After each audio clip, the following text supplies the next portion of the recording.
इस वीडियो में आपको जानने को मिलेगा कि KTM ड्यूक 200 एंड RC 200 का जो गियर बॉक्स है उसकी फिटिंग या असेंबली कैसे करी जाती है। साथ ही साथ इस वीडियो में आपको ये भी जानने को मिलेगा कि कौन से गियर का टीथ काउंट कितना है और वो कौन से गियर को रिप्रेजेंट करता है।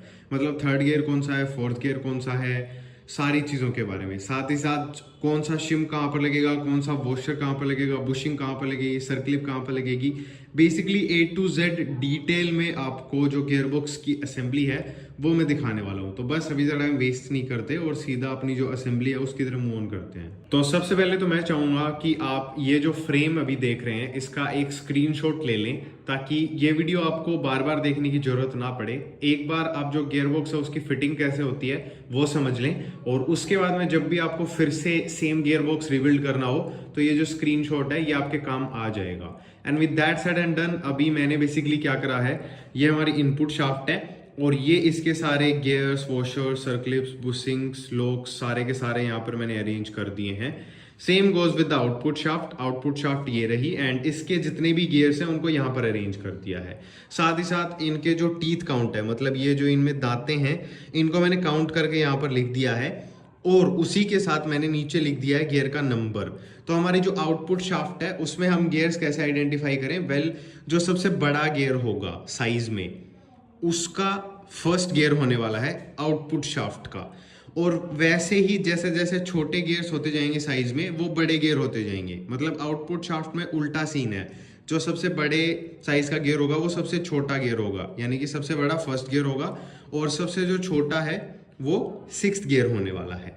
इनपुट शाफ्ट में जो लॉजिक है वो हमारा सिंपल वाला है, यानी कि छोटा जो गियर है साइज का वो फर्स्ट गियर होगा और जो सबसे बड़ा गियर होने वाला है वो हमारा सिक्स्थ गियर रहेगा। तो इस केस में ये सबसे बड़ा गियर है तो इसलिए ये सिक्स्थ गियर है।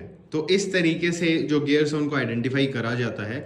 अब इनके टीथ काउंट और जो गियर नंबर्स हैं वो आप यहाँ पर देख सकते हैं। तो अभी सीधा जो अपनी असेंबली है उसकी तरफ मूव ऑन करते हैं। बट उससे पहले बात करते हैं इस वीडियो के स्पॉन्सर की, जो कि हैं CarPM bike scanner. So basically CarPM bike scanner की हेल्प से आप अपनी बाइक को प्रॉपर्ली स्कैन कर सकते हैं, उसके कोड्स हैं उनको डायग्नोज कर सकते हैं, रीसेट कर सकते हैं, सर्विस रीसेट कर सकते हैं एंड साथ ही साथ जो लाइव डेटा है बाइक का उसको भी आप एक्सेस कर सकते हैं। एंड अभी चल रही है इनकी फेस्टिव सीजन सेल, जिस पर इनके सारे प्रोडक्ट्स के ऊपर आपको फ्लैट 20% का डिस्काउंट वो देखने को मिलने वाला है।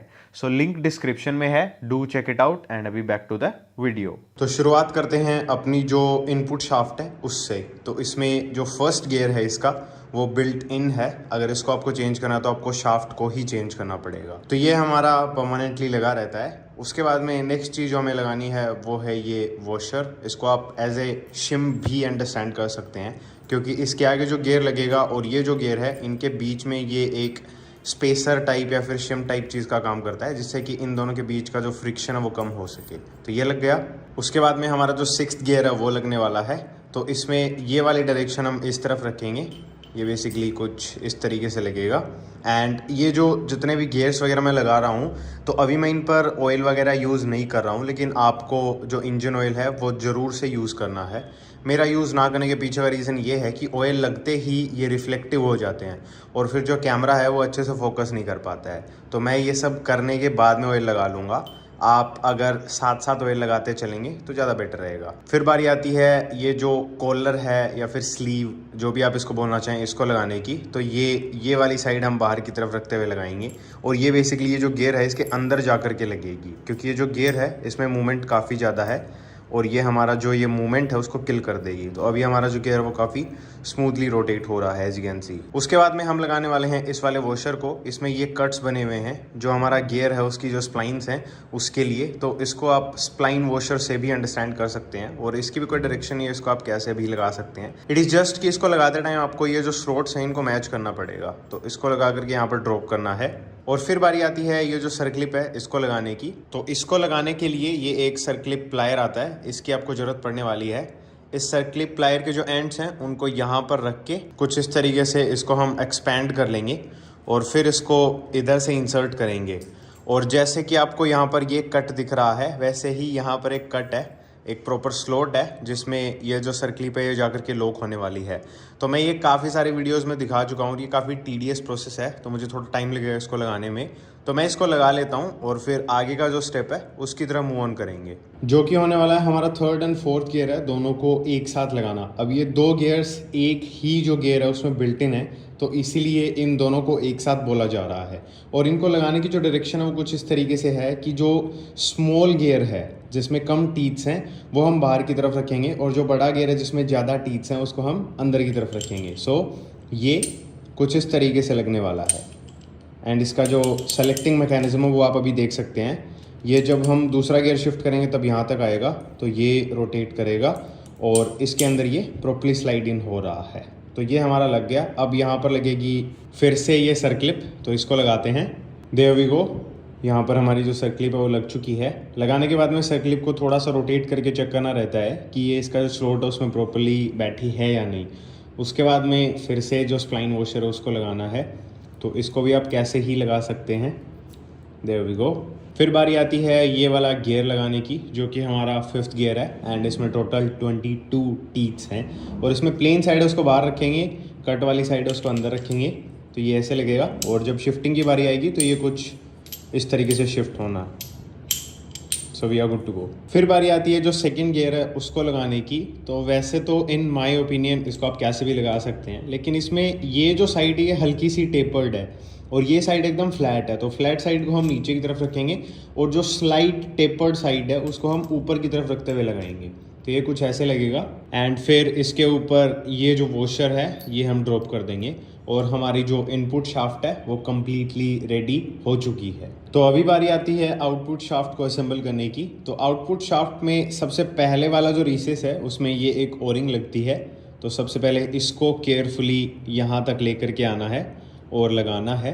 वैसे अगर आप इसको रिप्लेस नहीं करते हैं तो भी कोई प्रॉब्लम नहीं है, लेकिन ओवर द टाइम ये ओरिंग हार्ड हो जाती है और फिर जो ऑयल सीपेज है या लीकेज है उसको ये प्रॉपर्ली रोक नहीं पाएगी। तो इसलिए इट्स बेटर कि आप इसको रिप्लेस कर दें। उसके बाद में जो गियर्स हैं उनको असेंबल करना है। तो यहाँ पर एक सर्क्लिप लगी हुई है जिसको मैंने निकाला नहीं है, बिकॉज सब कुछ निकल चुका है, खाली ये सर्क्लिप लगी हुई है, तो इसको मैंने रहने ही दिया है। अगर आपने निकाल लिया है तो समझ लें कि वो जो सर्क्लिप है वो यहाँ पर लगने वाली है। एंड उसके बाद में इसी सर्क्लिप के इस वाली साइड ये जो वॉशर है इसको हम लगाने वाले हैं। सो ये यहाँ पर आएगा। उसके बाद में लगेगा हमारा सेकंड गियर। और जैसा कि मैंने बताया था कि जो आउटपुट शाफ्ट है उसमें उल्टा होता है। जो सबसे बड़ी साइज़ का गियर है वो फर्स्ट गियर होने वाला है और जो सबसे छोटी साइज़ का गियर है वो सिक्स्थ गियर होने वाला है। तो इसलिए ये हमारा सेकंड गियर है, फर्स्ट गियर हमारा ये रहा। एनीवेज इसकी ये वाली जो साइड है जिसमें ये कटआउट है या फिर खड्डा है, जो भी आप समझना चाहें, इसको हम बाहर रखेंगे। प्लेन साइड है उसको हम कुछ बेसिकली इस तरीके से ड्रॉप कर देंगे। फिर लगाएंगे इस कॉलर को। तो ये जो कॉलर है ये कुछ इस तरीके से लगेगी, यहाँ पर जा कर के कुछ इस तरीके से ये इसको होल्ड करेगी। फिर लगानी है सर्क्लिप। यहाँ पर एक रीसेस है उसमें ये जो सर्क्लिप है ये जा कर के लगने वाली है कुछ इस तरीके से। एंड उसके बाद में जो फिफ्थ गियर है उसको लगाना है। तो फिफ्थ गियर में ये वाली जो साइड है, मतलब जो बड़ी साइड है जिस साइड गियर लगा हुआ है उसको हम अंदर रखेंगे और जो छोटे वाली साइड है उसको हम बाहर। So it will go like this और इंगेज भी ये प्रॉपर्ली हो रहा है। अभी यहाँ पर ये जो रिसेस है इसमें फिर से एक जो सर्क्लिप है उसको लगाना है। There we go. उसके बाद में अगेन जो स्प्लाइन वॉशर है उसको लगाना है। सो लेट्स ड्रॉप इट, ये आ गया। फिर लगाएंगे अपना जो थर्ड गियर है उसको। तो इसमें प्लेन साइड बाहर रखेंगे एंड जो कट वाली साइड है उसको अंदर। तो ये कुछ इस तरीके से लगेगा एंड जो शिफ्टिंग है वो भी प्रॉपर्ली हो रही है। फिर यहाँ पर बीच में एक प्रॉपर शिम लगेगा, मतलब ये जो वॉशर है ये बाकी सबसे थिक है साइज़ में, तो ये यहाँ पर आएगा। एंड देयर आफ्टर ये जो गियर है इसमें हम कट वाली साइड बाहर रखेंगे, प्लेन साइड है वो अंदर रखेंगे। सो ये कुछ ऐसे लगेगा। उसके बाद में फिर से एक जो स्प्लाइन वॉशर है उसको लगाएंगे एंड यहाँ पर लगेगी एक सर्क्लिप। आफ्टरवर्ड्स सिक्स्थ गियर है उसको लगाना है। तो इसमें जो छोटे वाली साइड है वो अंदर रखेंगे और जो बड़े वाली साइड है जिसमें गियर अटैच्ड है उसको बाहर रखेंगे। तो ये कुछ इस तरीके से लगने वाली है। उसके बाद में लगेगी ये कॉलर। तो कॉलर में ये वाली जो साइड है ये हम नीचे रखेंगे, it will go like this. And ये जो गियर है ये हमारा लास्ट गियर है बट ये फर्स्ट गियर है। सो इसकी प्लेन जो साइड है वो बाहर रहेगी एंड ये वाली जो साइड है अंदर रखेंगे एंड ये कुछ ऐसे लगेगा। एंड लास्टली हमारा जो वॉशर है वो लग जाएगा। तो ये हो गई हमारी आउटपुट शाफ्ट भी रेडी। और इन दोनों शाफ्ट्स को इंजन में लगाते टाइम हम इनको कुछ इस तरीके से अलाइन करके लगाने वाले हैं। तो बस गाइस इस वाली वीडियो के लिए इतना ही था। आई होप आपको समझ में आ गया होगा कि जो गियर बॉक्स है उसकी असेंबली कैसे करते हैं। मैं मिलूंगा आपसे ऐसे ही किसी और वीडियो में, तब तक के लिए बाय बाय।